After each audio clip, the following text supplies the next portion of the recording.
Leo los cómics del Doctor Quanto. Todo el mundo cree que son cosas de críos, pero son reales. Así que hago magia en la cancha.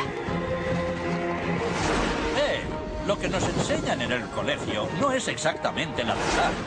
Además, los sentidos nos gastan bromas. Uno debe preguntarse, ¿qué es la realidad en la que nos encontramos? Los físicos modernos dicen que no son más que ondas de información. Y aquí tenemos al padre de todos los misterios cuánticos.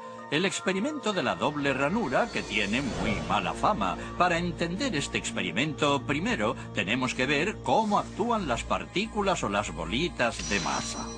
Si disparamos al azar un objeto pequeño, canicas por ejemplo, hacia la pantalla, vemos reflejado un patrón en la pared de detrás en la que han rebotado tras pasar por la ranura.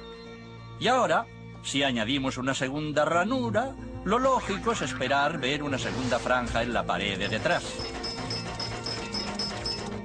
Ahora, probemos con ondas. Las ondas alcanzan la ranura, se propagan y llegan a la pared de detrás, donde tienen mayor intensidad justo enfrente de la ranura.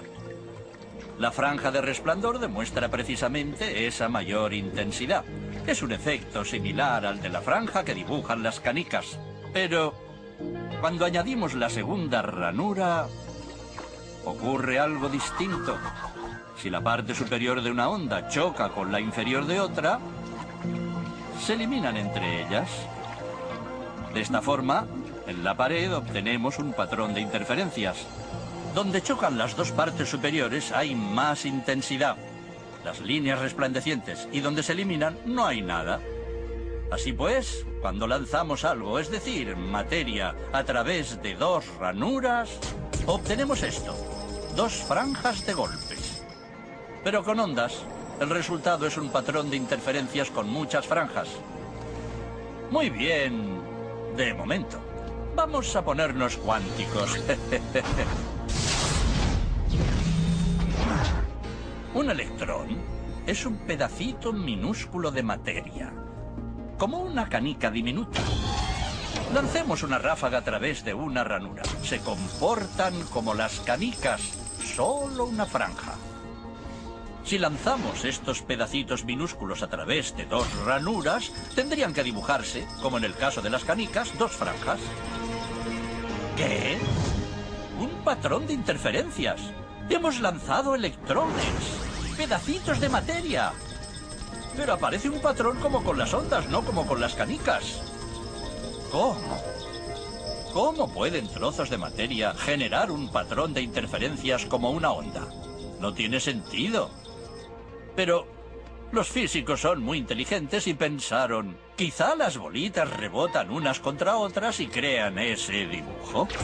Y decidieron lanzar los electrones de uno en uno. Así no podían afectarse unos a otros. Pero estuvieron así una hora y vieron aparecer el mismo patrón de interferencias. No podemos ignorar la conclusión. Cada electrón sale como partícula.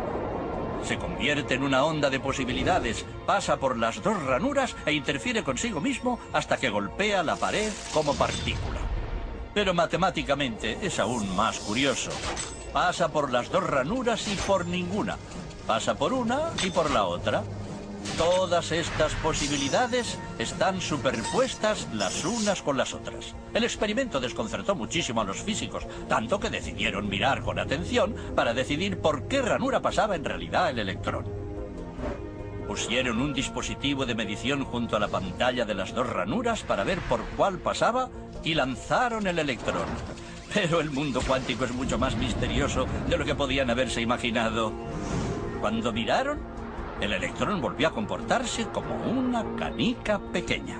Dibujó un patrón de dos franjas, no un patrón de interferencias.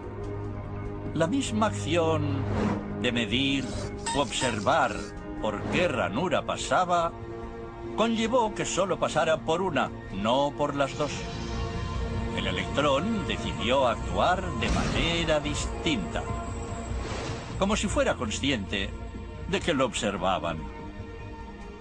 Y en ese momento los físicos adentraron para siempre en el extraño submundo de los acontecimientos cuánticos. ¿Qué es la materia? ¿Canicas? ¿Ondas? ¿Y ondas de qué? ¿Y qué tiene que ver el observador con todo esto? El observador destruyó la función de onda con solo